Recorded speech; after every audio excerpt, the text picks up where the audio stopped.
Thank you for coming. I would like to welcome the viewing and listening audience to the 24th meeting of the Joint Select Committee on Local Authorities, Service Commissions, and Statutory Authorities, including the Tobago House of Assembly.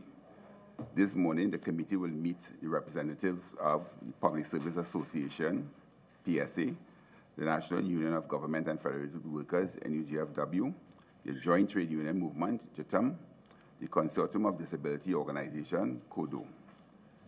Members of the listening and viewing audience are invited to post or send their comments via the Parliament, various social media platforms, Facebook, YouTube, and Twitter. My name is H.R. Ian Roach. I'm the chairman of this committee, and I will invite the other members to announce themselves. Good morning, everyone. My name is Khadija Amin. I'm an opposition senator and member of the committee. Good morning, everyone. Ramona Ramdial, Vice Chairman, MP. Good morning, everyone. Jennifer Bittis-Primus, a member of this committee. Just to remind the listening members of the public and those that are present, the object of this inquiry this morning is to assess the level of compliance of public bodies, in particular ministries, with the provisions of the OSHA Act, to examine the efficiency and effectiveness of the operations of the OSHA authority and its agency, and to assess the adequacy of existing OSHA legislation, policies, and guidelines. This morning we are a bit late in starting because we had to do a bit of housekeeping that went beyond our control. I do apologize to the members of the public and to you present, and hopefully this will be a very fruitful and productive and constructive engagement this morning. It is not a hearing as such that ought to take on any other complexion other than one of great information. And as you all are members of unions in particular, as stakeholders in this particular capacity of dealing, interacting with the use and the implementation of the OSHA Act, we are pleased to have you, and we believe that you could be of great assistance in helping us to assess the efficacy of what has gone on so far in terms of the implementation of OSHA. With that, I would like to invite members to make a very brief opening statement, no more than 5 minutes, and then we can proceed from there on. So I will call upon JTUM's chairman, Mr. Ram Singh, to make an opening statement. The Treasurer. Thank you, Mr. Chairman. Members of the committee, members of fellow trade unions. I just want to preface the discussion with respect to this inquiry by saying, notwithstanding the passage of the OSH Act 1 of 2014 as amended by Act 3 of 2006, the operations of the OSH agency from 2007, JTUM would like to categorically state that the OSH Act is ineffective at this point in time. There is insufficient protection of workers, and the OSH agency is under-resourced in order to efficiently, effectively, and competently undertake the necessary tasks to the highest level of OSH compliance necessary in Trinidad and Tobago. The OSH agency is presently understaffed with a total of 26 inspectors, with a mere 23 inspectors who are available for performing inspection and conducts a mere 14 inspections per month. It should be noted that the amount of accidents have increased by some 124% over the 2015-16 and 2016-17 period. Thank you. Thank you very much. Appreciate it. I'd like to invite Mr. Watson Duke to make also a brief statement, opening statement. Mr. Chairman, I thank you for this opportunity to invite the PSA and other fellow trade unions to state our view on the way the Occupational Health and Safety Authority has affected the lives of the worker. We will want to say at this point that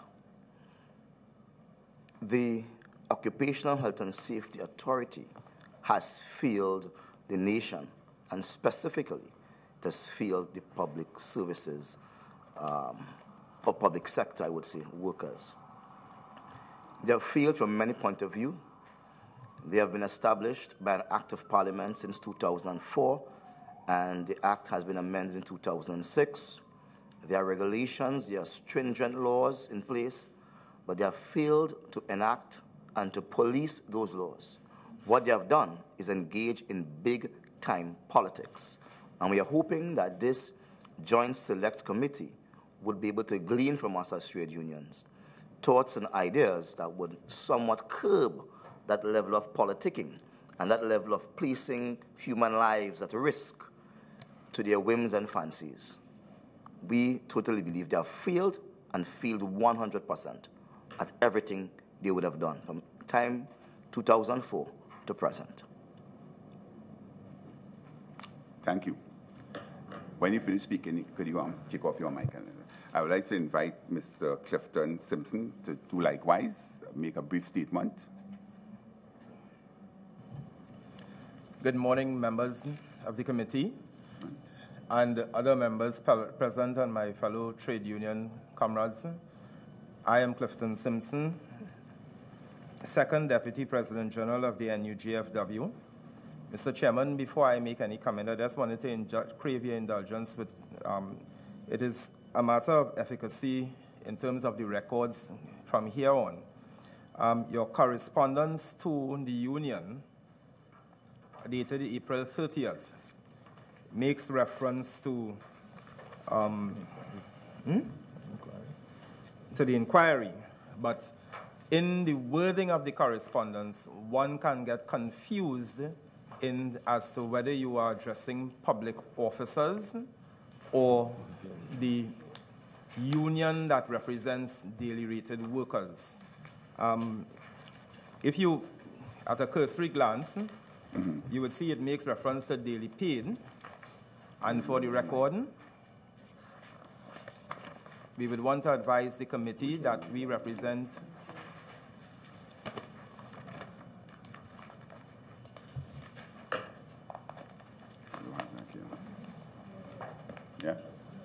Okay. That we represent weekly, daily, and hourly rated workers. We are not daily paid. I know that sometimes we use the term loosely, but yes, it is we are weekly, hourly, and daily rated workers. Okay, noted, and thank you. All right. And you would see that at some points you make reference to association and public officers in our correspondence. We are not, in accordance with the laws, as daily rated employees, considered public officers, and information may be misconstrued to give the impression that we are public officers. Sure. And I say this because there are other legal issues that come up in the context of the negotiations that may infringe on that interpretation. Okay. So for the committee's advice, I just wanted to bring that here. And we appreciate that. And where it makes a reference to association, we are a trade union. Well, we are a national trade union, and when you make reference to association, one may get the impression that it is another organization that you're speaking of. Okay. Okay. Thank you, Mr. Chairman. As on behalf of the President General, we would want to thank the committee for inviting us here today, and we look forward to a fruitful and productive session with you, where we would be able to exchange or share information with you that will assist in the amendments, if any, to come in the forthcoming future. Thank you, Mr. Chairman. Thank you also. Mr. Keith Sergio.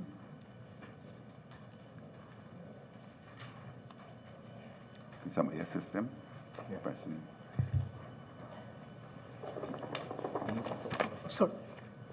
Sorry, good morning, Mr. Chairman. I was just a bit puzzled because I didn't hear I thought I heard another name. But be that as it may, I today represent the Consortium of Disability Organizations, CODO. This is an umbrella organization of organizations involved in work of and for persons with disabilities. We view this as a very good opportunity for us, since over the last couple of years, we, the community of persons with disabilities, have been focusing on inclusion, because we are part of this society. The society is not a part of us. We believe strongly, although we are not a union, a trade union to represent workers, because many persons, or those who are fortunate enough to be employed in the public service in particular, have been employed to do special tasks, but some of them have been or are represented by various trade unions sitting around the table today. There are very few organizations that provide sheltered workshops for persons with disabilities, and even with those, there are issues when it comes to OSHA. I refer to places like the Blind Welfare Association, which comes to mind, and I know that there have been issues at that association over time, and I thank God that some of these have been solved. Maybe I don't know, I don't work there, but you know, issues always grow on a continuous basis from time to time.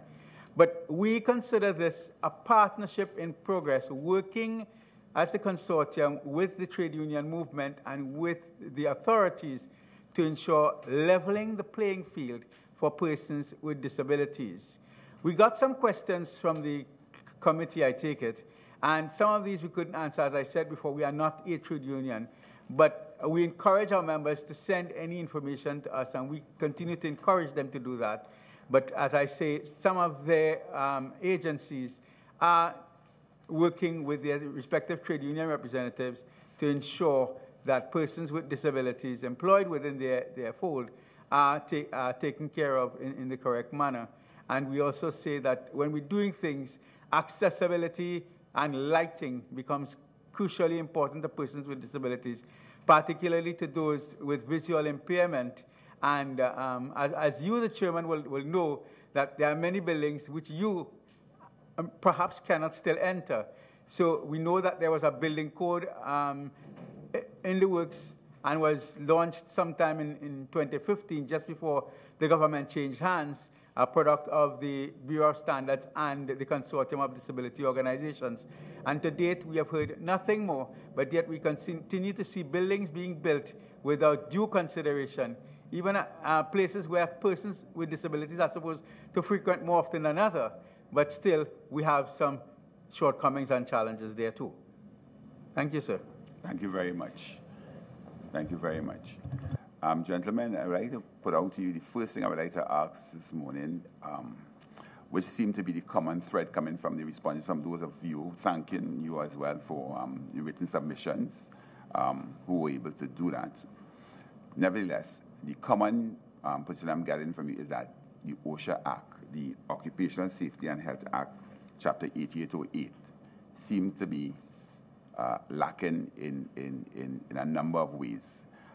So I would like to get your brief comments, each of you, in turn. We can start with the PSA, because I know, Mr. Duke, you have had cause over the years to be highlighted.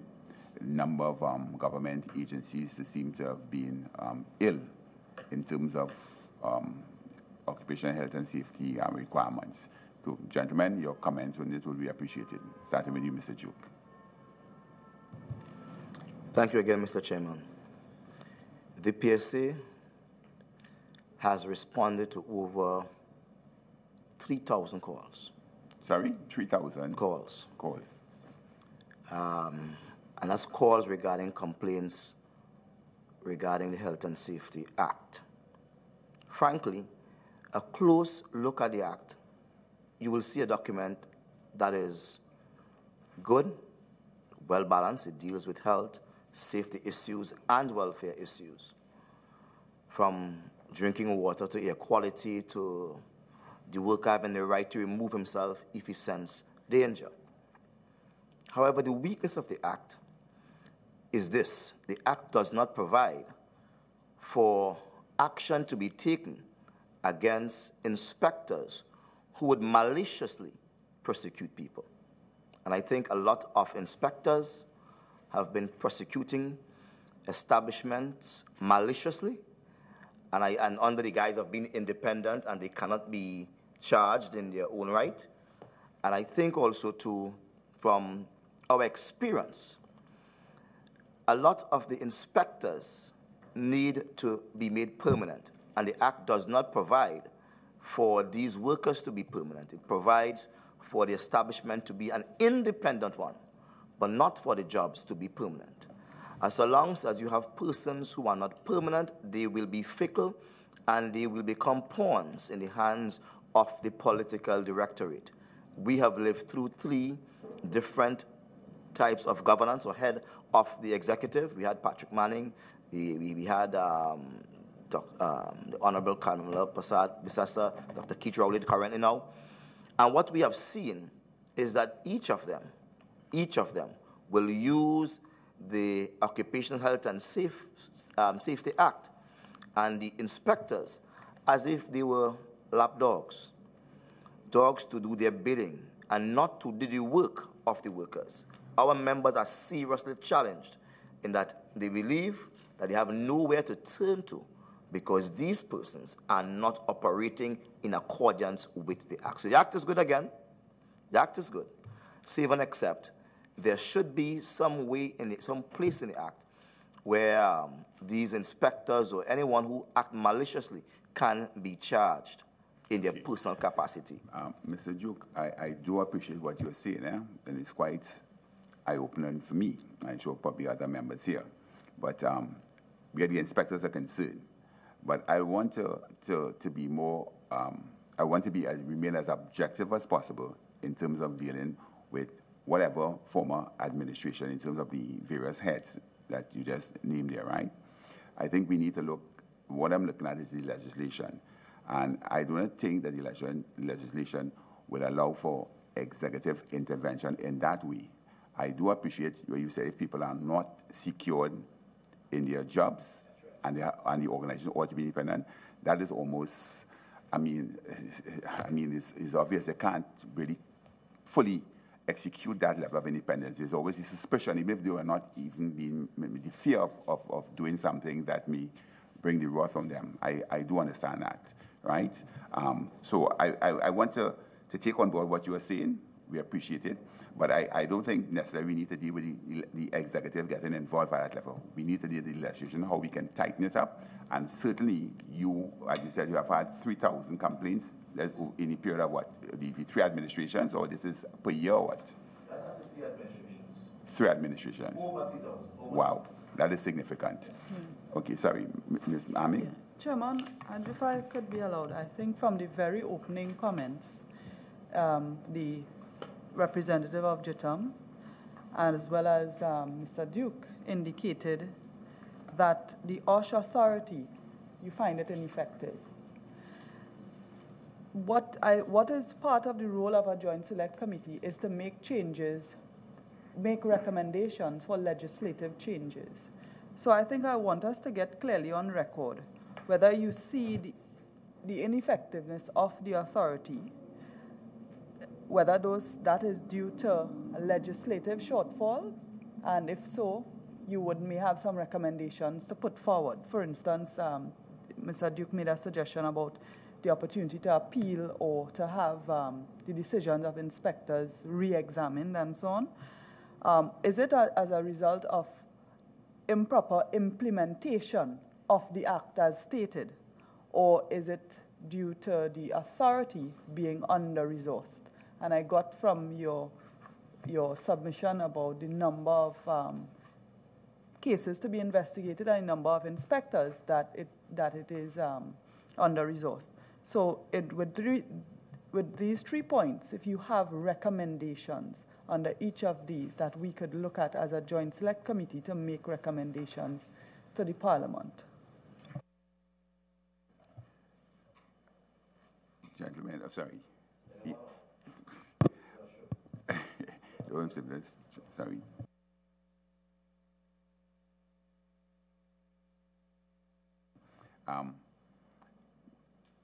Mr.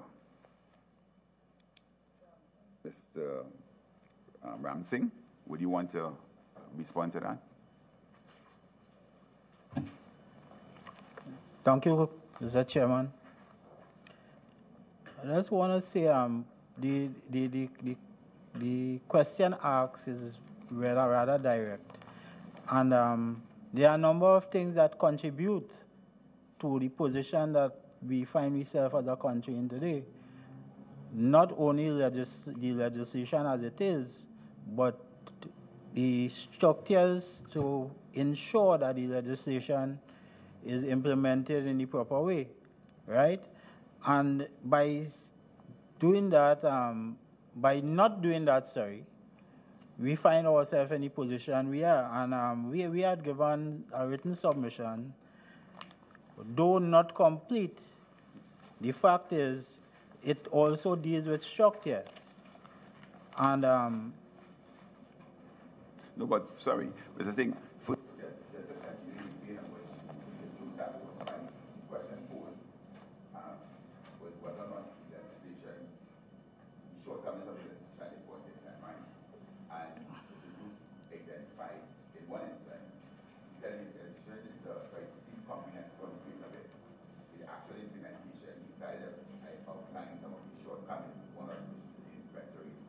the inspectorate, right?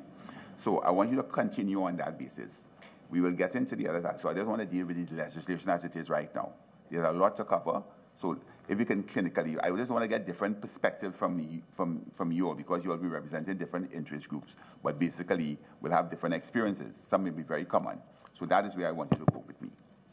Well, thank you, Chair, again, and for correcting that. The thing about it is, one is inspectors, the inadequacy of the number of inspectors that we presently have, and the workload associated with Trinidad and Tobago, which is our economy growing, and we have different workplaces as when the Act was first implemented in 2007, right? So that's one. Two, the security of tenure continue to be a hindrance because of the mere fact that these people are not sure where they are, and there is low morale in the inspectorate at this point in time with respect to people's even their remunerations, right? They have people are not being paid their gratuity for what my understanding is over three periods. So all those things contributed. The other thing is with respect to the agency, there are a number of deficiencies that still exist in the agency with respect to the hygiene unit is not up and running as far as I know properly. There's still lacking a research department. The statistical unit is something that you need in a country like Trinidad and Tobago. It is provided for any legislation, but it is not implemented. Yes. Okay. In addition to that, the Act does, up to now, does not cover domestics. We still have challenges with respect to contractors and service providers providing service for homes and so on. And if something should happen there, there's things lacking there. There's also the issue of trainees at the workplace, which is still a gray line with respect to how we treat with that. So I don't know if I think I add some value to it at this point in time.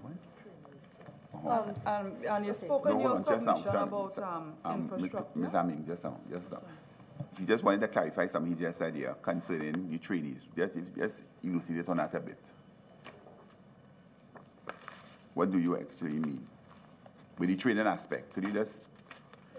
What I'm saying to you, the Act, as there's a gray line right now as with respect to the Act covering trainees at the workplace.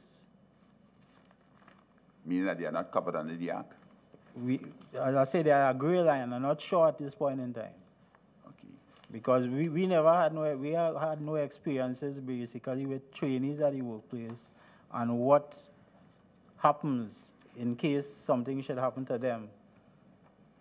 Okay. Mr. Simpson, you want to continue in answering?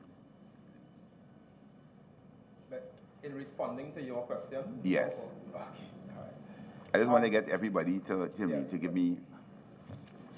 Well, Mr. Chairman, respectfully, I recognize that your correspondence does. Yes, Mr. Chairman, respectfully, I recognize that your correspondence to us speaks specifically to government agencies. Yes. We do have challenges external to the public sector that would arise on a number of occasions, but I would try to confine my comments strictly to the public sector and what it relates to there. In the first instance, there is a lack of training, there is a lack of a proper association to how workers would be treated with respect to their pay should an accident occur in the public sector and you have to close down the area, because that is what would usually happen if an investigation has to take place, depending on the severity of the accident. So you're saying the legislation doesn't cover this? It does not speak to it, and a lot of our collective agreements, I dare say, may not really speak to it, given that in some instances it may not have arisen in an area that a trade union body represents the workers. The other area is the Act requires that a committee be formed in all workplaces, which is a joint committee. There is very little compliance in most of the ministries or public ministries with respect to that part. I think it's 25E of the Act, yes. Right? With respect to that specific part of the legislation. What we have is that some ministries may appoint a health and safety, I would use the term focal point person, and they are usually treated with not much respect in terms of what is required of them. And where there are committees, those committees are imbalanced in terms of the representation of those on those committees. I would also draw to your attention that when workers or persons serve on those committees, the duties that they perform in those committees are in addition to their normal day-to-day functions, because it is not that the committees are not really full-time, but if you are a person who has health and safety responsibility in a workplace, it takes up a significant amount of your thinking process and physical presence from time to time.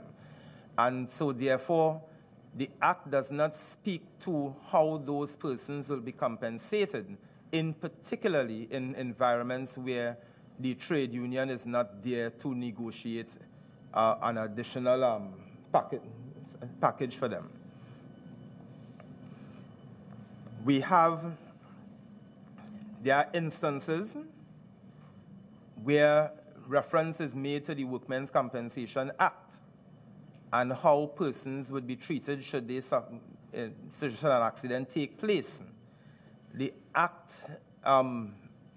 seeks not to really interfere with what the Workmen's Compensation says in totality, but it restricts claims even from the protection of the persons who are responsible for administration in the public service on how they treat with and process those claims in terms of accidents in the workplace and how workers will be compensated. And that is a general being. Mr. Chairman, in terms of policy on how workplaces are to function on a day-to-day basis, I think in the absence of having a committee, and in having a focal point person to address health and safety issues, a number of the ministries are deficient on how they will treat with health and safety issues that come up on a daily basis. They see health and safety only in the context of providing protective gear and equipment, and not in the day-to-day operation and process of how workers have to function on a daily basis. And I would pause there, Mr. Chairman.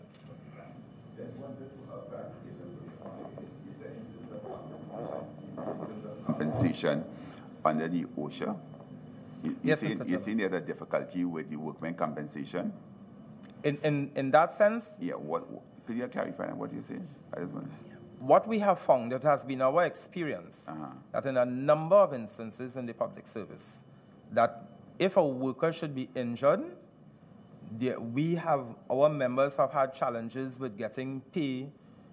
If a doctor should say, if there's a medical reason for them to be off the job as a consequence of the injury, they have had challenges in getting compensated in terms of their normal pay. As the workmen compensation says, and the workmen compensation is linked to the Health and Safety Act, the OSHA Act. They have had challenges because people just are not trained to deal with those issues. And so therefore a normal working class blue collar worker suffers in loss of income during the period of time that it takes for somebody to find out who knows and how to process the claim. And it is because there has not been any training in that area.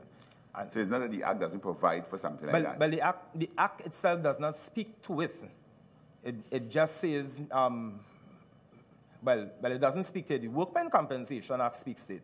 But the OSH Act itself does not speak to workers being compensated should in case action has to be taken.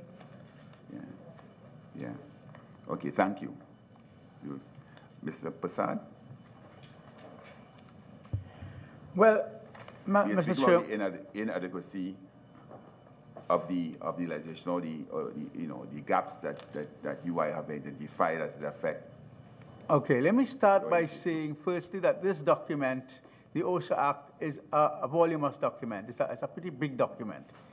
And I am not sure that many persons with disabilities are too au fait with it because it is big too, one, and we don't have access in accessible formats like Braille, large print, or even audio production. And secondly, as I said before, because many persons with disabilities who are in the world of employment, in the public service in particular, they have a direct some of them would be directly represented by some of the trade unions sitting around the table. In addition, I just want to make a recommendation because we come from a different perspective in terms we don't represent persons who are employed. But I think one of the basic areas that we can look at in going forward is that whole education campaign. When a person takes a job, what does he know about not the requirements, but the terms, and apart from the terms and conditions like the OSHA Act, the Workmen's Compensation Injury Benefits Act, there should be a joint education program with the employers and the employees and the trade unions so that everybody goes to the same page at the same time, because some workers, when they get injured, they don't know who to turn to, where to turn to, and they could be exploited in that regard. So I am calling, one of my recommendations is for continuous education programs between all parties to ensure that everybody is on the same page. I thank you. And I will add to what you have just said here that I think where people with differently able persons are concerned, I think the Act is silent on that. There's nothing specifically dealing with that, and so that's a big lacuna that needs to be addressed urgently. Right? Sorry, Ms. Amin. I just wanted to ask if you, if CODO has a working relationship with the authority, with the OSHA authority, or if you have any sort of representation on the board. No, we have no representation on the board, and we do not have a working relationship, but it's not too late to start something. Thank you very much.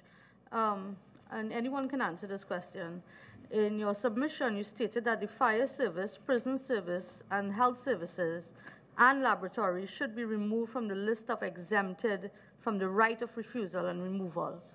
Could you care to clarify on that? Thank you.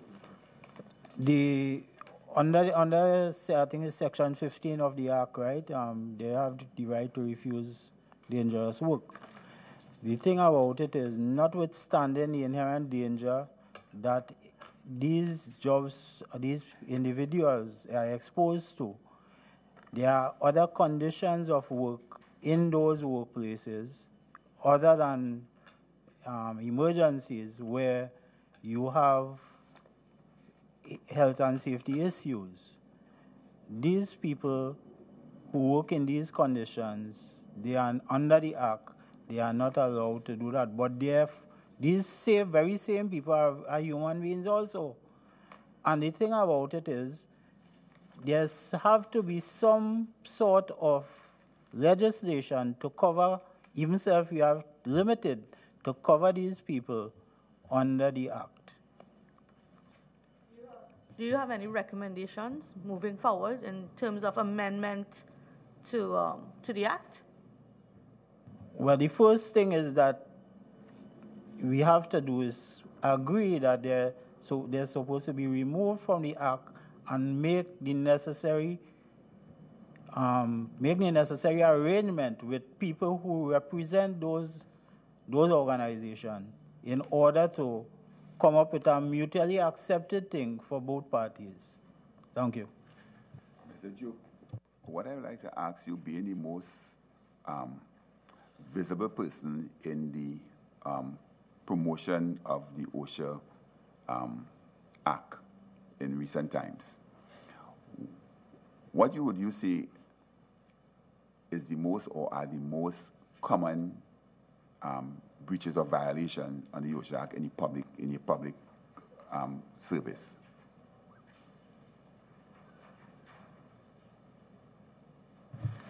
Thank you again, Mr. Chairman.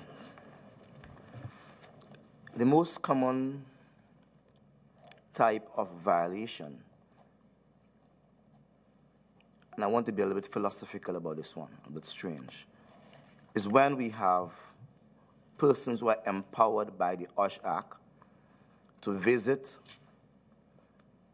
a site where a complaint has been made by an employee, the union, whatever. They ought to come within 24 hours. They come way after 24 hours. That's one violation. Two, the second violation is where these persons who are to police the Act, they ought to carry out inspections with those who have made a complaint or members of the union on the Health and Safety Committee, and they oftentimes leave out the union representatives, at least 40 PSA, I would say, they're left out. Seems to be a common feature from the other submissions made. Thirdly, whenever reports are done, it's shrouded in secrecy. It's given to the management and not even to the person who made the complaint or the union who's representing the complainants, as the case may be. That is also a common feature from the other person, so it seems to be a serious issue. So apart from those physically, insofar as health and safety affecting the employees, the most serious one is the air quality. The air quality inside the building is equal to the air quality outside of the building. And in that air quality inside the building, the amount of air turnover is not measured on a regular basis. As a result of that, we have over 150 employees who are currently nursing injuries and health conditions that would have been developed on the job. A lot of poor quality air? Well, poor air quality. Yeah. But all right? Have some, do you involve the EMA where that is concerned? Do you get them to test? No. What would happen normally when the PSA visits a site, we would raise the concern to the employer or person who is acting on behalf of the employer, citing the need for an air quality test. Now, an air quality test should be done once things are of good standard, perhaps once a year.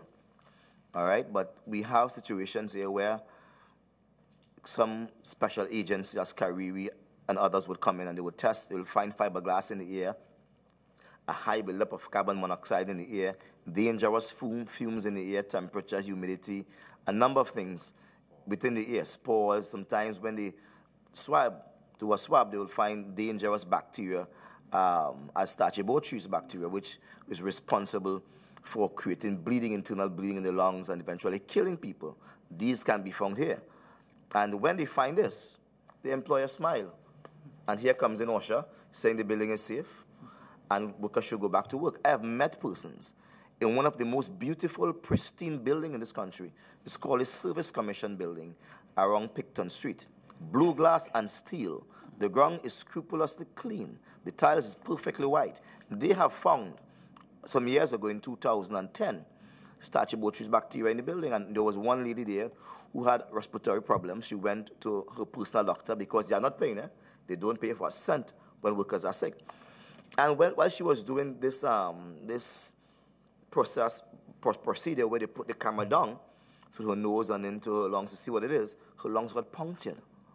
All right, and there are many other persons I've met recently in 2000 and maybe 2012, 13, around there.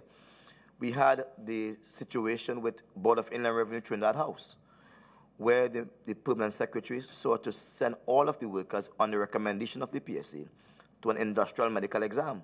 I could tell you, over 50 persons have come back with the pulmonary exams failing.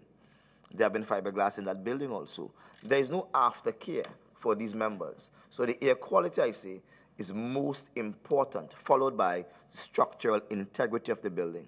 Most of these buildings are extremely old. For example, Port of Spain General Hospital. PAU did a test and an assessment of that hospital and the others. And they found the building in particular that houses all of the patients and the doctors, that building where we call a ward building that has about 5 or 6 floors, that building should be totally demolished. The foundations are cracked and, several parts of the building itself is falling apart. And today they're working there. While they leave the Children's Hospital unoccupied and want to charge big money. So the state has to take a responsibility for ensuring that workers who come to work under the state in accordance with Section 6 of the Act are protected, that their health, welfare, and their safety is protected on the job. I say to you again, Mr. Chairman, a lot of our workers are damaged on the job, and then they are forced to take sick leave, not injury leave, because injury leave is not a feature in the Public Service Commission regulations. What they have is sick leave, 14 days sick leave, but they have no feature as injury leave. When you are injured on the job, it ought to be injury leave and nothing to do with your sick leave. They force them to take sick leave. They force them to take workmen compensation, which is less than your salary. It's not equal to your salary. And they force them to deal with the burden of sick health, mental stress to their family life. So is that something you will recommend that the legislation should be amended to reflect? But in terms of classification of leave specifically for matters arising under it needs to address that. That would be. Definitely. Yeah. Sorry. Mr. Duke, since you identified some of the institutions and buildings within the public service, about how many in total are non-compliant? There are over 500 government buildings in Trinidad and Tobago, over 500 buildings that the government occupies in this country, all right? And I could tell you, none of them in Tobago is compliant. None of them in Trinidad is compliant. Not even the new government campus, none of them is compliant. But then again, we have OSH. And I ask myself sometimes, who is the minister supervising OSH? You know, because OSH ought to be going out as police and enforce the law. But instead they go out and they simply allow people to break the law. And I'm saying that open and record, somebody need to police OSH because OSH is operating outside of the law. So what will be your recommendation where that specifically is concerned? How best? What do you do to get your situation that you have just identified, those situations redressed? Or what do you do And how effective is it? Insofar as Right. Insofar as OSH is concerned, again, I say the legislation should speak about permanent employment. That's one of the departments where performance appraisals must be done on time and must be done accurately to ensure whether persons are performing or not. I could give you a classic example, Mr. Chairman. Under the law, under Section 26E of the Act, it speaks of any building having 20 or more persons on 20 or more persons on the ground floor, or 10 or more on the first floor, or to have a valid fire certificate. And that valid fire certificate needs to be there around the clock. Anytime you don't have it, the occupier of the building, not even the owner, the occupier of the building commits an offense and is liable to a fine and prison. When the OSH authorities come to do an inspection, they will find a building without a fire certificate, and they will say, you can continue to work. You can continue to work. And that, to me, is one of the most gross violations. How I say, somewhere in the Act, you must be able to find a part where persons could bring actions against OSH for malpractice and malicious persecution. Yeah. Thank you. Sorry, Mr. Simpson, do you want to say something? Add something? Yes, Mr. Chairman. And I really want to thank brother colleague here for raising the issue, because I neglected to do it earlier on. In addition to what he said, one of the challenges that having sit on a committee in one of the, what I would call the authorities, one of the challenges that ministries encounter is that there are so many government ministries that are leasing buildings that are not government owned. And there is a legal challenge to having the landlord make the building compliant as opposed to the ministry itself, because of what the lease arrangement is. And the ministries, I know in some instances their hands are tied because they have to get permission.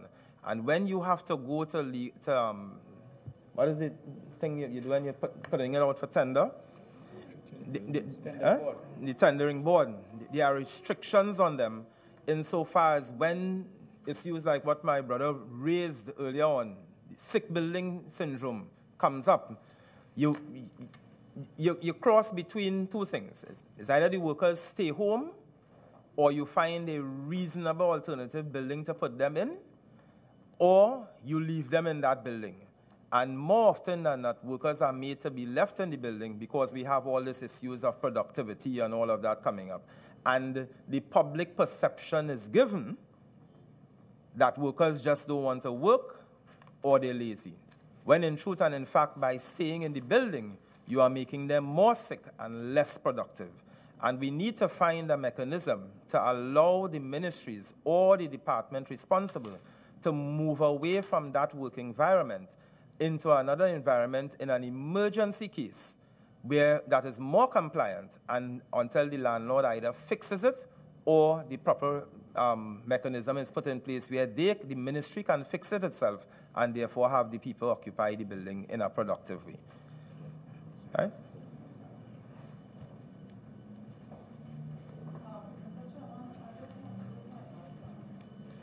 Sorry, I just wanted to touch a bit on the you represent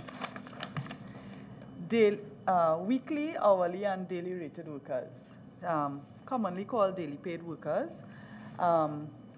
Many of them fall under, for example, regional corporations and so on that do manual labor, and therefore they would require protective gear.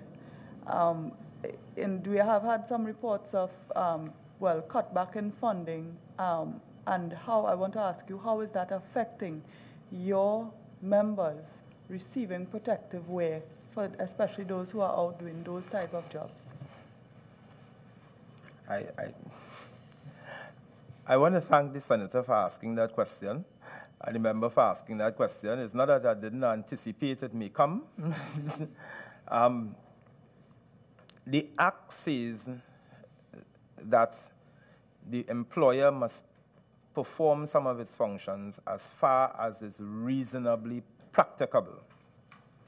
We do have challenges, and in some instances, those challenges go beyond what the norm is. And in those instances, we have advised our members not to participate in that particular work activity because it is injurious to their, not only their life, their health and safety, but when they go into those types of environment, they take those diseases home to their family, which by itself presents another issue in terms of the national public good. There are local bodies that have been complaining about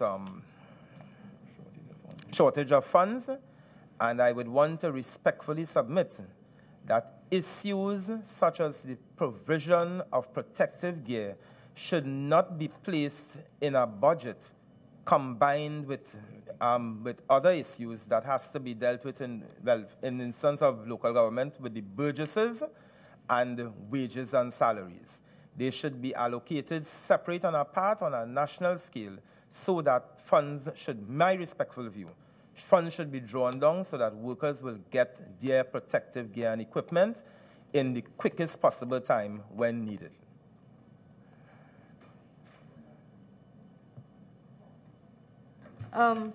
In your submissions, you stated that when accident occurs, the OSH agency gives the all clear to start up operations before the internal investigations are completed. Is this the case for every single accident, or? Mr. Duke? I will say that accidents in the public service could be different from accidents for the daily paid, weekly paid worker. We operate within the office.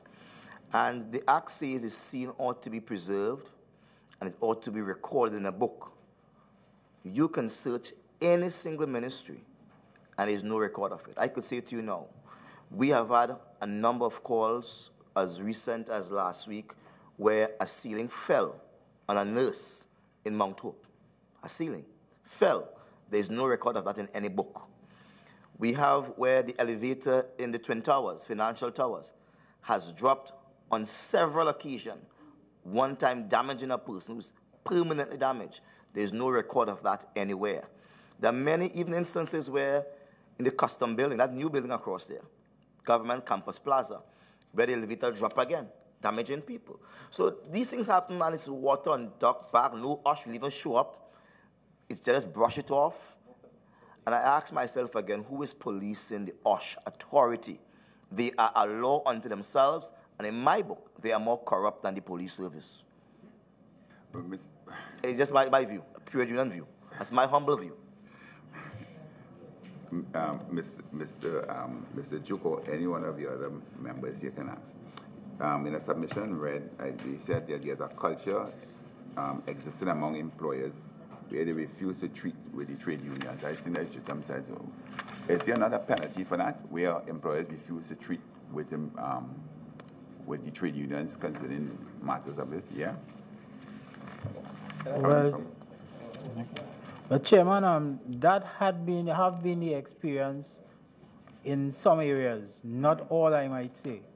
But the thing about it is where that happens, we would like to recommend that some legislative reform take place in that area to ensure where there are recognized majority union that the employer is forced to treat with issues dealing with health and safety issues at the workplace. Yeah. So what you're saying, what I'm understanding from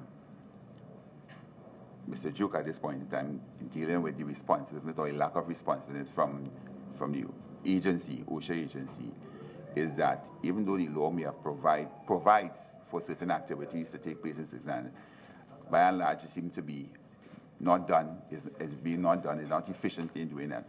And there seem to be no consequences under the Act for lack of, for their errors or their omissions. Mr. Chairman, if you allow me, let's give you a vivid example. We would have had cause to, in fact, let me restate that. Every single action by OSH agency to close a building has always been done by workers forcing and taking a risk to shut it down themselves. We have placed workers in that danger zone.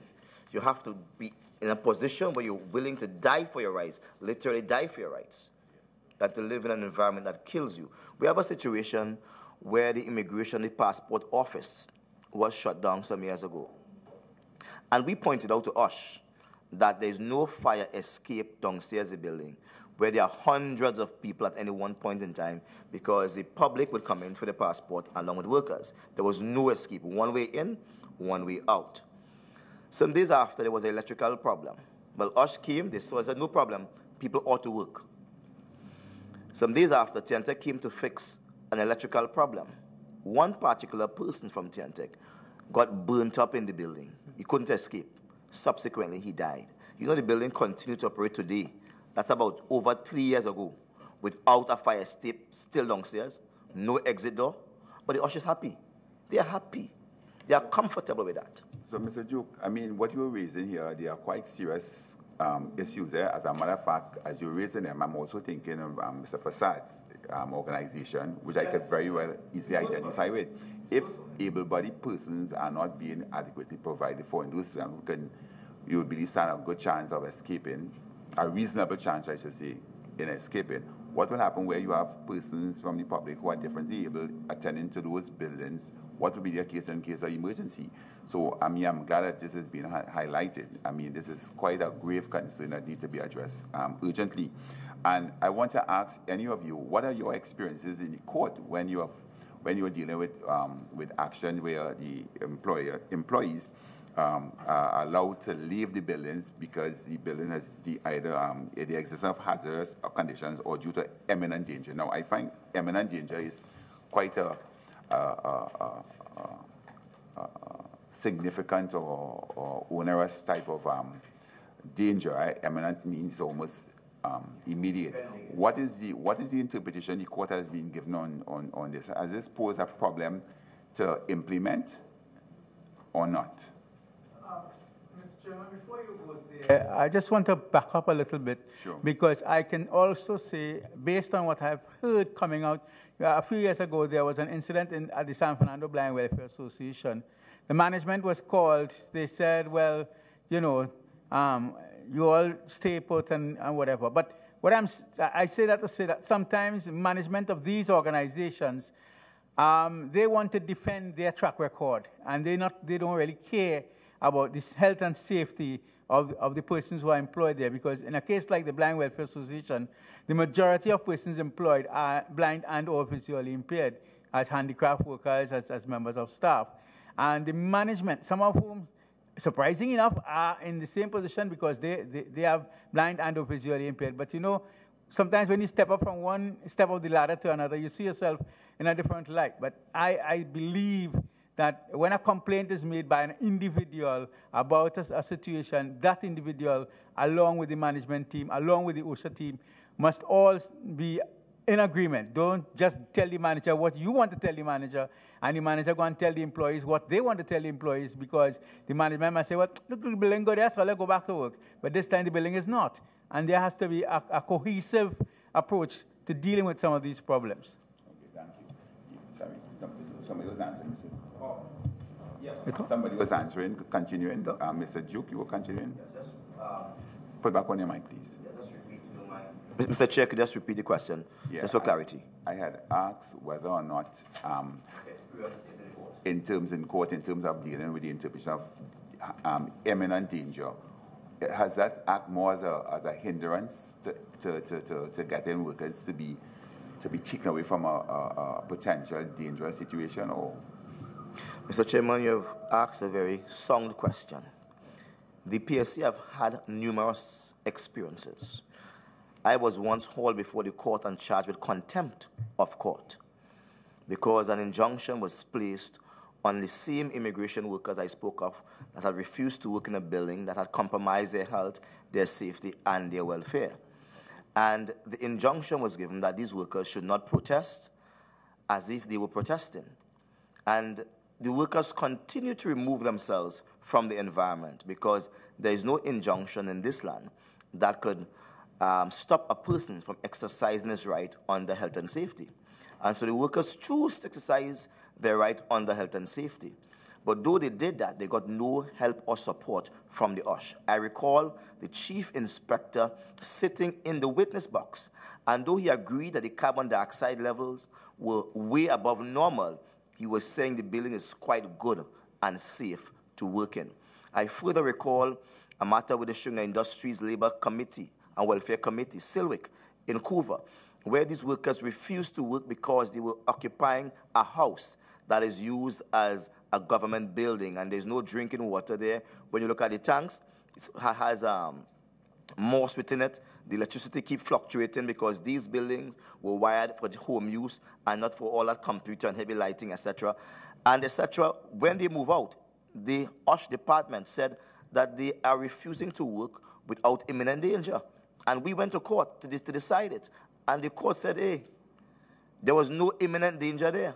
Go back to work. There was no imminent danger. And when they went back to work, about 3 days after, the building caught a fire. On its own, electrical. Is it, what I'm trying to get at, is it that the term used in the legislation being imminent danger is posing to be more of a disadvantage as opposed to enabling assistance in rendering some sort of a immediate or temporary solution to a problem that may exist that is real? You know, what is the court, what is your experience with the court interpreting imminent danger to be? Has there been a pronouncement on that? The court interprets imminent danger to be something that's about to happen. Right? That literally means literally, that is sky's about to fall.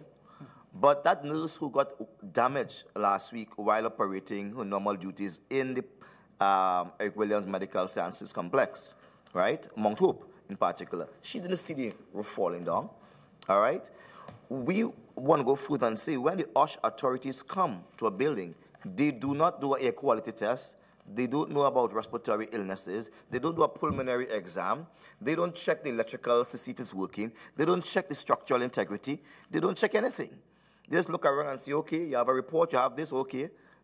When they check, and even there is no fire certificate, and that building should be shut down, they encourage the person to continue breaking the law. So I do not know what imminent danger is, and perhaps that's one of the things that needs to be deciphered and written down in the act, but it must be done so with proper consultation because we know the government, we know the politicians.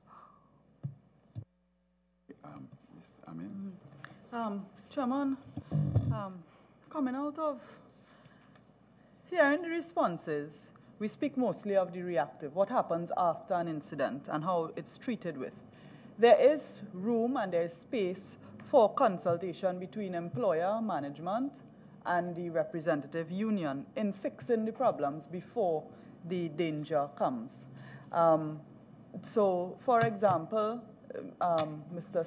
Simpson and his members could meet with the chairman and boards of the regional corporations who often have OSHA committees so they can identify what are the issues and put effort into fixing them before problems arise and workers are endangered. I want to get a sense from you if your unions have been engaged with the relevant authorities, relevant persons, to take measures in terms of a constructive participation to prevent matters from coming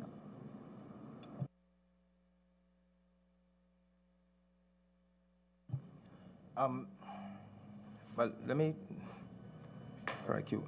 Not all of the authorities have, as far as I am aware, health and safety committees functioning. And you would recall in my earlier discourse, I did say that in compliance with what the law says, there are no joint health and safety committees. You may have a focal point person, or you may have a committee made up of people that you appoint personally, but a joint health and safety committee that requires that a trade union representatives or workers representatives in equal status to the employer representatives be present, it does not exist in the way people may think it does. And, Yes.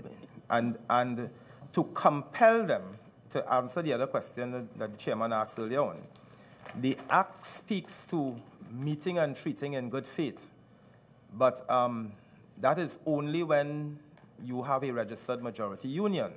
If I am not a registered majority union, and I have a concern about some issue that comes up, even in the public service, where none of us may have recognition status, the person who is in charge or the people who are in charge are not compelled to meet with us, you know. Because the first thing they're telling you, well, you don't want to recognize majority status. And it means now that the OSH authority has to step in. More often than not, they would write a letter giving them a week to comply or 2 weeks to comply and whatnot. But sometimes that compliance requires that the OSH goes out of the authority itself and seek expert advice, as the Act requires, which they don't always do on those occasions. Sorry, let me just, based on what you're saying, but do you know if all the ministries, have a committee set up? Not all. Not all. There are committees set up in some local government corporations. There are committees in 2 of the RHAs, as far as I'm concerned, none that exist in the Eastern. And in some ministries, there are committees, but not all of them are joint committees, because we have, for instance, my brother there. They are public officers and they are daily rated employees. Those committees are either lopsided or there is an absence of trade union representatives on the committees. The PS or whoever is in charge may say, well, look, we need to have a health and safety committee. We have a focal point person, and you 3 people who are here in the management sector, you all are responsible for health and safety, and that is what they call a committee. Mr. Simpson, sorry, I don't mean to stop you, but I don't want to give way to Mr. Allen, because he's been putting his hand up there and he's kind of lost in the back. He has No, I wanted to assist on that particular point of the existence or non-existence of joint health and safety committees in the ministries. I know for a fact that there are none in the nation's schools, and there's none in the Ministry of Education. None in the Ministry of Education. And none in the nation's schools. And that is something that is worth looking into. I think that, not that we expect the Minister of Education to micromanage, but there's a need for him to ensure that the PS and others get that information down to the principals and so on, so that they could establish these joint safety committees at the schools. Thank you. Thank you very much for that. Answer that, because we represent 80,000 persons. And I can say to you, there is a malpractice taking place where health and safety is concerned. These committees are concerned. If there's a head of an organization, let's say we are dealing with Board of Inland Revenue, they may want, the management will try to impose upon workers who the PSA rep should be. And they select a group of people from the head office, and while there may be offices as far as Sandy Grande, Toko, wherever, these persons are unrepresented, all right, insofar as health and safety is concerned. And the Act is clear, once you have over 20 or more persons working in a building, you should have a health and safety committee. And so we are calling not just for a committee to look after 5,000 people, or maybe more or less, as the case may be, but you need a committee to look after a building sometimes, based on the amount of persons working in a building. So that's one of the areas that the law needs to adjust a bit, rather than just saying 20 people in an organization. We need to look at the different sub-organizations or sub-units of that organization that may have more than one person, that may not have anyone within that building from the Safety and Health Committee. Okay, thank you for that. Yeah, see, Chairman, a lot of times we hear about the unions when they are advocating for pay increase. They are involved in talks. We hear about industrial action and work to rule, but we don't hear about efforts to fix the problem. We don't hear about constructive participation.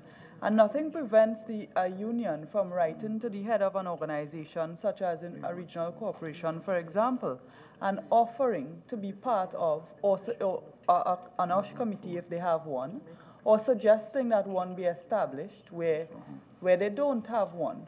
And to me, I think that is something the public would want to see.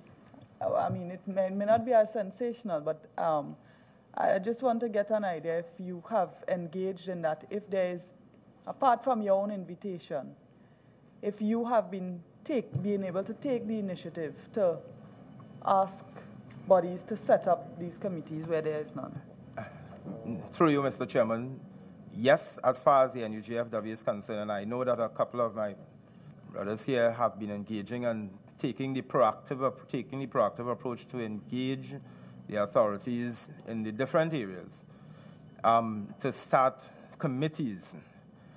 One of the greatest challenges that we have is that the persons who are responsible for initiating the committee feel that they are, and are using the word tin gods, and that they are under no obligation to make the time to treat with the trade unions as how they're supposed to. Every single time that you ask for a meeting, the meetings that they have in Port of Spain, whether it's at the head office or the ministry, or with staff or whoever, becomes more of a priority than to meet with the trade unions. And this is what contributes in a lot of instances to workers taking a particular action or the union adopting a particular posture in getting the message out there so that the thing could be done. I believe this could be attended to through some amendments in legislation by requiring compulsory meeting and a timeline for doing something like that? Yes, I would say that would be the regulations, and the regulations is supposed to be coming on board, huh? But I would hope so, Mr. Chairman, because there are some things that even the ILO would have catered for that we have not sufficiently begun to practice here in Trinidad and Tobago with respect to health and safety, including recognizing some areas of illness that are part of workplace-related illnesses and whatnot. Take off your thing for now, thanks. That has my concern, listening to the number of inaction on the part of the agency when called upon to intervene in situations of workers' concerns of the environment for health and safety purposes. You know, all the time there's the remedy of judicial review, right? Have you all as ministries ever seek to engage that against the agency in any significant or blatant omission for them or lack of impetus to act? Anyone who has had the experience? We would have had cause to write OSH on several occasions through our lawyers, demanding OSHA reports. They have refused to. And at best, when you read the act, OSH is an independent body, and you really can't take them to court and win. Yes, there's judicial review, but we don't want to be the first to go and try to pilot a law against OSH to find and spend big money, and then you end up at a pay for their course. It's not something we should be fighting OSH to do. OSH should want to do their work. As a matter of fact, let me hasten to say this, Mr. Chairman. Nowhere in Trinidad and Tobago should any single employee take up a lawyer to go and sue any organization for damages.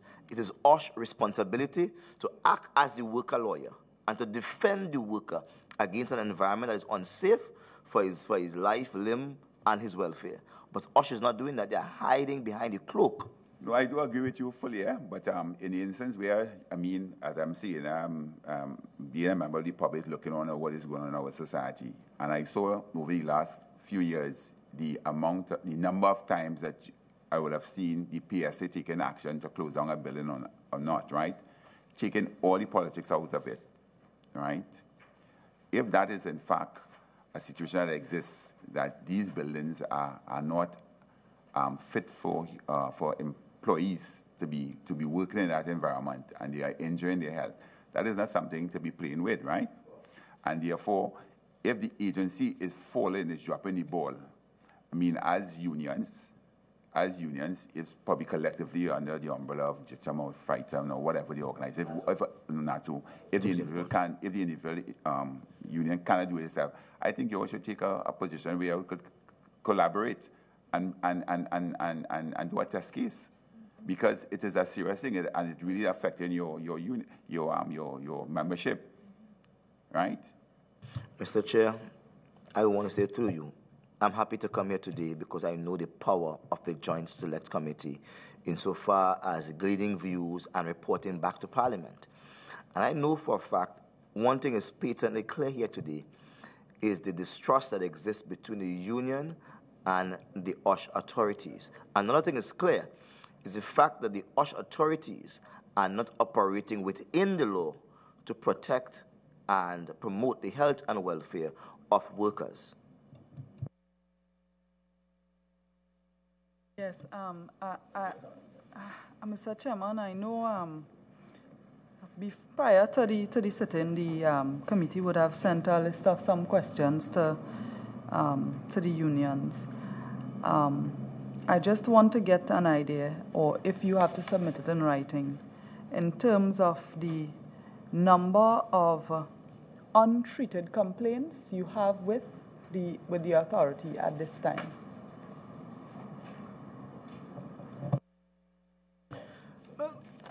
We could submit something in writing, but I will say from the time we would have occupied office, which is in 2009 to present, almost 10 years, the OSH authorities have failed to treat. They have not treated with one issue raised by the PSA. There's a building next to the Unit Trust building and the Treasury that has been demolished, called CSO building.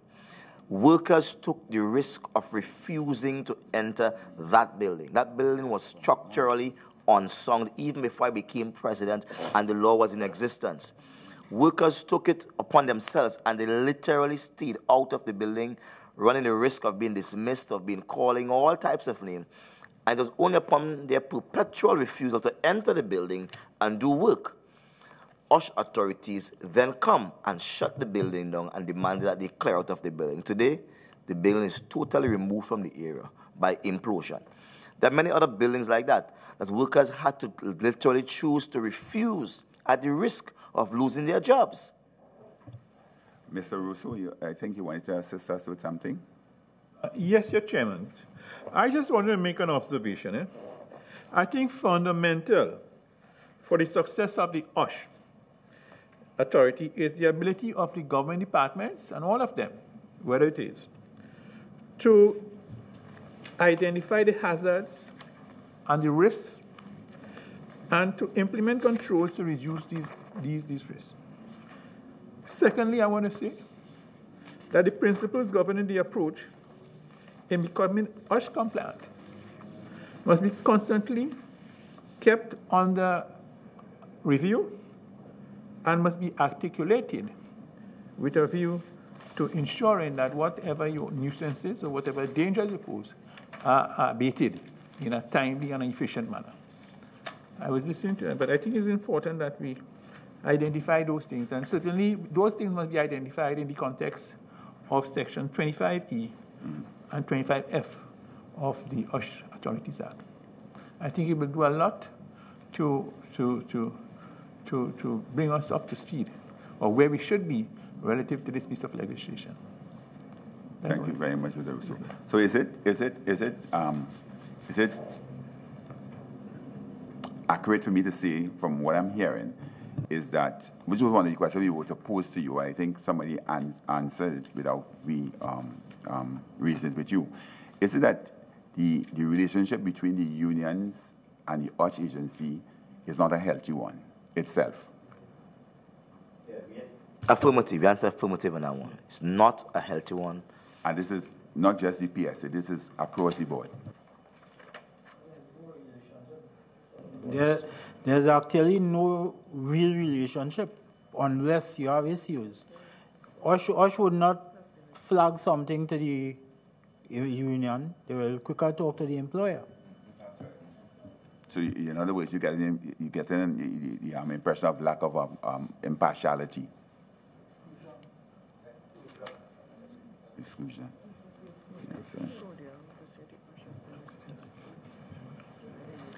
But yes, Mr. Russo. I think, Mr. Chairman, that there need to be synergies and a symbiotic relationship between the OSH agency and the trade union movement. There's that lack, there's a space, there's a gap, and we have to look at why it is. So it would amending legislation assist that, or there may be a different approach? I think there's the need for a different approach. The legislation is there, and I think that if we do a gap analysis and look at why we are not, that gap is existing, we may be able to bridge it. Yes. Okay. Can anyone, sorry? I don't want to be loosely speaking like that. The Act provides for the OSH to communicate with the employer. It provides for the unions to communicate with the OSH when we have an issue, but it does not provide for the OSH. What is done, the constant communication, the communication that the OSH provides to the union really and truly comes from common law practice, as you may be familiar with. But the Act itself does not compel them to treat with the unions. It only compels the OSH to treat with the employer. Right. So therefore, when information has to be shared, there are instances we would hear, listen, I'm sharing this with you, but I'm not supposed to do I'm not supposed to. But you would write the employer, and the employer would get the response, and the union now would have to write the employer and say, well, what is the result of this study?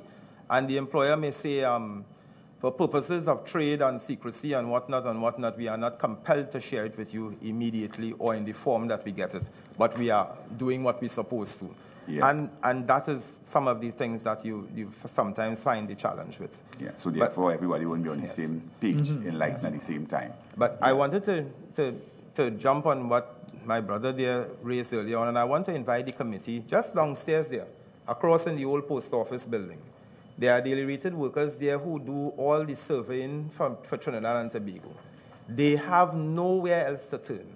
And if you go into that building, you would see ceilings dropping out on people's heads, and you would find even in the air quality, you would see that there are challenges there. And those workers are made to work there, and it's not for want of the union trying to get them out, But promises have been made again and again, and we can't get them out of here. And that is under the Lands and Survey.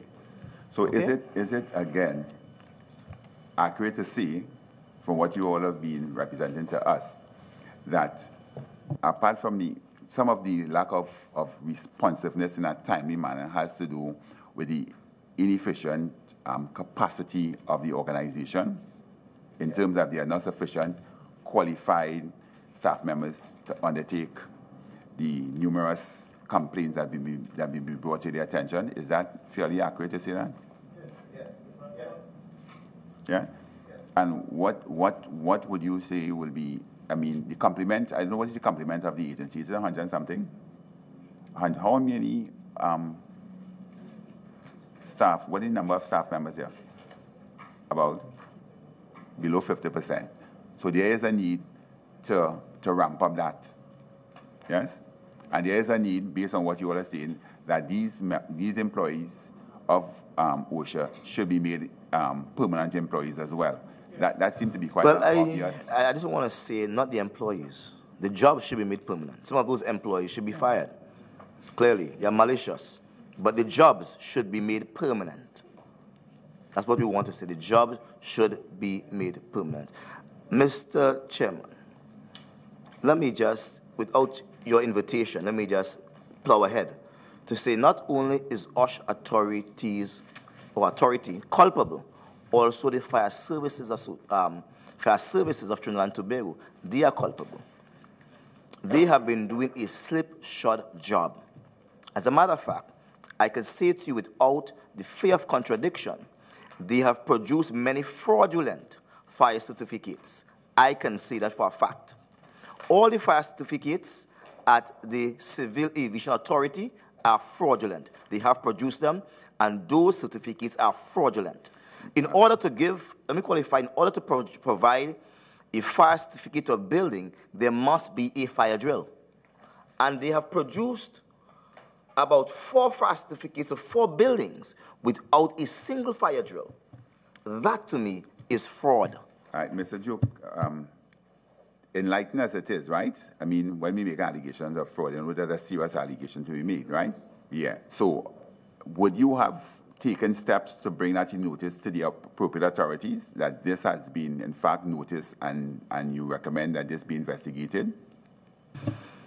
I was waiting for a moment like this, Mr. Chairman. A moment when I have parliamentary protection to say it. So I prefer a more type of non-aggressive dialogue rather than to bring it and then the light gets shines on someone. You know what I mean? It's not, I wouldn't really blame these people. These people are operating under exactly bad vibes.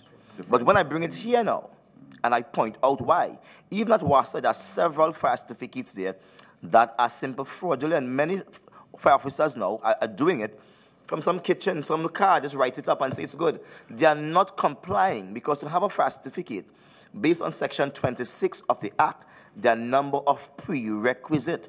And when we drill down, a lot of those things are missing. And we could challenge that. Well, Mr. Duke, we appreciate this information, and I guess the committee in our deliberations will reflect upon it, and where we can write to the various authorities to have that either verified or explained to us. I think it's important that the appropriate action then will be taken to remedy that. Because if you are alleging that certificates are given without the proper inspections being done, that certainly is a major allegation that one cannot just put under the bridge, right? So we will be taking that on board. And as you say, I do agree with what you were saying here, that we need to engage in that dialogue, not in a confrontational manner, but in a manner that will enlighten us, empower us, because knowledge is power, that we can do what needs to be done. Because at the same time, we are all on the same side, the side of the public of Trinidad and Tobago and all its employees, you see? And if we can get more man-hours in a qualitative way, in an environment that people are comfortable and feel protected, I guess productivity can rise, right? So that is where we are going. This is what I am hoping to, at the end of this discussion, that we will have had a lot of information from you all, a lot of insight that we can reflect upon and make an appropriate report that will be taken to put in action. So far, I think I am very much enlightened by what has been going on here and the way it has been conducted. So in advance, I'm telling you, thank you very much for being here and for the type of information you have been sharing with us.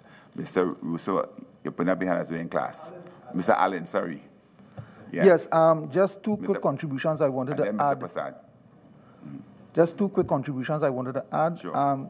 Firstly, in terms of amendments to the legislation, the Act gives the workers the right to seek redress before the industrial court. The Act does not give the union the unfettered right to do likewise. So that is something that needs to be attended to. The union ought to have the legislative right to bring any matter before the industrial court that affects adversely the health, safety, and well-being of the worker at the workplace. Okay. And it is something that we have been asking for before the Act was even passed. There was not one mention of the word union in the Act, but you have someone here. Secondly, on the question of protection of the worker, the Act makes it an offense for an employer to prejudice the employment of a worker. Yes, I'm aware of that section, yes. Yes, and in that regard, if the employer is guilty, he will be punished in accordance with the provisions set out. But the Act doesn't say, as in the case of the Industrial Relations Act, that the court will order reinstatement, removal of suspension, etc., etc. And I think that ought to be specifically stated in the Act, in the same way that it is set out in the Industrial Relations Act. Thank you. Something we also note as well. If I can see, now that we are intending to write to the Law Association. I know that the president of the Law Association, Mr. Douglas Mendez, is an eminent industrial law practitioner in Trinidad and the Caribbean, and I think we will invite them. Hopefully he will be able to make an appearance to assist us when we are reviewing the agency with the Ministry of Labor as well on the next occasion, which will be on the 11th of June 2018. And some of what you have raised here, or all of what you have raised here, where is legislative and dealing with the interrelation with the industrial court and so forth, certainly will give us an opportunity to put that to somebody who I believe will be able to assist us and give us the benefit of his experience and his benefit of his knowledge in this regard. So I'm looking forward to that, and I certainly telegraphing to you all that what you have said here will inform a lot of what we will be able to do on the next occasion. You asked, Mr. Allen was saying why, they are not mentioned in the Act, but you are here this morning. You are here precisely because that you are the person who encounter most the legislation that use it. And we believe it was appropriate to start with you first to give us a good understanding of what is expected, or what is expected. The legislation says X, Y, and Z. What actually is the real experience that you all are facing when you try to use the legislation in securing the interests of the employees. And what you have done this morning is exactly what we expected you to have done in a very cordial and a very responsible way. And I'm thanking you in advance for that again. And whatever you may think of at the end of this session that have not been raised here, because we cannot raise everything and we run into some time shortage, not through you, I must say, but we will appreciate you writing to us, right? And we certainly will like to whatever can be written, whatever you think about before we reach the next session, which will be the 11th of June, we will appreciate that. It will help us to be more relevant and to be more proactive in getting to where we can feel comfortable that the OSHA is serving the purpose which is intended. Yes? Member, you have something to say? No? You have something to say? Sorry, Mr. Prasad, sorry. Yeah, Mr. Chairman, very quickly, it has been brought to my attention that there are some workers who are currently in no man's land because the delay by the Recognition and Certification Board to certify a union to represent them. And we hope that whatever happens, that the time span for recognition of any union should be shorter than just delayed, and the workers are caught in no man's land, so they don't know who to turn to, where to turn to. Secondly, as you quite rightly pointed out, there is nothing in the Act on disability or for persons with disabilities, and CODO stands ready to work with the committee and with whoever in ensuring that the playing field is level for all. Thank you. And I endorse that too very much. Thank you very much. Yes? I just wanted to ask very quickly, Mr. Prasad, if your organization is in a position to make submissions or recommendations written submissions. as to some written submissions as to what could be included in the Act to cover persons with disabilities. Well, it's something we can look at and we can circulate to our membership and get feedback and then get back to you. I appreciate that. At this time, members and well as members of the trade unions, I would like to thank you for your participation, and I will start by inviting Mr. Ramsing to make a short closing remark for our benefit this morning. Yeah, thank you very much, Chairman and members. I just want to say in closing that we accept your invitation with respect to sending further recommendations to the committee, probably a little more clearly, with a little more time we have on our hands now, yes. And also to consult with some of our other unions. And in addition to that, I just want to say that occupational safety and health we're supposed to take on a tripartite approach to it, in that the fact that when parties work together and they come up with whatever that solution is to the challenges, that we have buy-in from parties and is in the best interest of all and is more acceptable. So I just want to thank you again for this opportunity on behalf of JTUM to give this presentation to this august body. Thank you. Thank you very much for your participation as well. Mr. Duke, could you also like to make a closing comments? Mr. Chairman, indeed. Mr. Chairman, indeed, I'm happy for this occasion. I think much has been said. We have gotten a lot off our chest. We are feeling lighter. And we do hope that given the fact that the minister under whose charge is OSH is here, that the appropriate steps will be taken to hold the OSH authority accountable for the safety, health, and welfare of all of Trinidad and Tobago employees. Every single employee must be protected, and they must be vigorous in pursuing and enforcing the law. Thank you. Thank you very much, Mr. Duke. Mr. Simpson? Thank you, Mr. Chairman. On behalf of the President General and the members of the Executive of the National Union of Government and Federated Workers, we want to thank the committee again for inviting us here. We hopefully, protocol will allow for us, the trade union bodies that are here today, to have verbatim notes of these proceedings, should in case we may have to raise it again in the future. We look forward to most, if not all, of our recommendations that came out of today's proceedings to be placed before the drafters of the legislation to allow it to progress anything. We are very committed to Trinidad and Tobago and also to having a productive society. And we believe that with proper health and safety legislation, our trade union, as well as our brothers and sister trade unions and fellow comrades, will also be able to put our foot forward in bringing this society as a working class society to make this country a better and more productive one. Thank you, Mr. Chairman. I thank you very much, Mr. Simpson. Mr. Prasad, would you like to make any closing? All that's left for me to say again, on behalf of the Consortium of Disability Organizations, a big thanks to those who've invited us.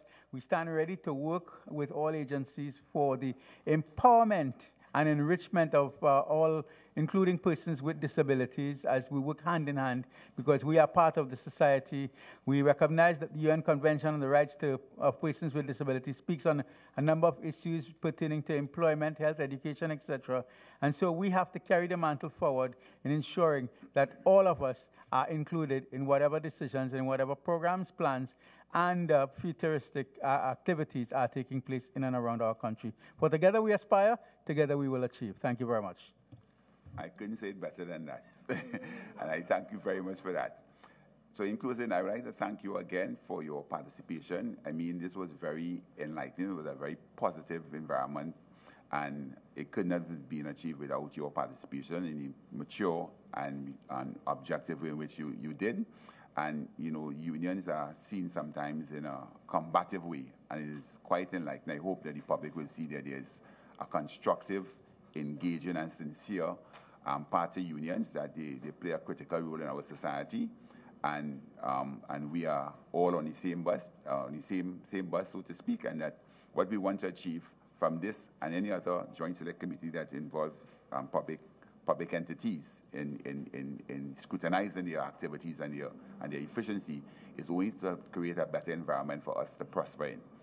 And with that, I thank you. I thank the listening public. And just to remind you that the next hearing of OSHA, which will continue with the ministry and the agency itself, will be held on the 11th of June, 2017. 2018, I'm saying 2017, I'm marking time, 2018. And at that time, we hope to take this to its conclusion. Thank you very much, and good afternoon.